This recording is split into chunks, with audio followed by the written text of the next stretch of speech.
Pendant 3 jours, Dominique Issermann, photographe d'art, de mode et de pub, s'est enfermé avec Laetitia Casta, femme du XXIe siècle, dans l'un des bâtiments les plus emblématiques de la Suisse contemporaine, les Thermes de Vals, construits par l'architecte Peter Zumthor.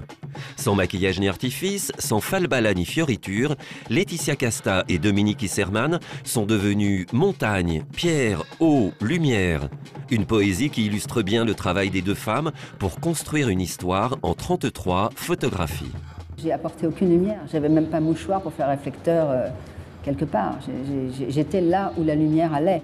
Donc Laetitia, elle allait toujours se placer là où il y avait de la lumière. Donc moi je suivais, je redressais les poses, je lui demandais de se tourner plus à gauche ou de s'enfoncer plus dans l'ombre, de ressortir plus de l'ombre. C'était plutôt quelle partie faire affleurer dans la lumière et lesquelles laisser rentrer dans l'ombre. Issermann a mis en scène ce qu'elle appelle avec malice son chemin de croix à la Maison européenne de la photographie à Paris. Et c'est extraordinaire parce que pour une fois on voit les photos exposées. Pas de cadre et un éclairage intelligent, pas de vitre, donc pas de reflet. Chaque détail compte pour conserver sa liberté d'expression. Le problème central, c'est de garder sa liberté parce que finalement c'est ce qu'on vous demande à la fin. C'est quand même de manifester votre liberté. En fait, j'ai compris un jour en allant chez Ikea. Il y avait des machines qui bousillaient les chaises. On disait, voilà, ça c'est des chaises qui sont très résistantes. Et je me suis dit, en fait, c'est ce qu'ils me font.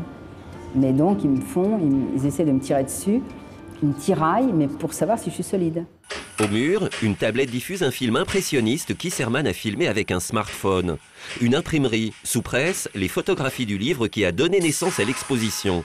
Argentique et numérique se confondent. C'est mon dernier travail en véritable en argentique. Après ça, j'ai plus fait l'argentique, pas vraiment, enfin non, presque pas. Non.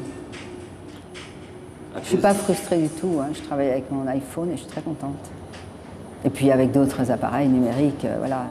Dominique Issermann n'a jamais hésité à exposer les corps dénudés. Ce n'est pas une provocation, mais un engagement fort pour neutraliser l'intolérance. Je suis fidèle, je crois. Par exemple, si je suis votre ami et qu'on vous enferme par erreur dans une prison, vous pouvez compter sur moi, je vais vous sortir. De là, rapidement.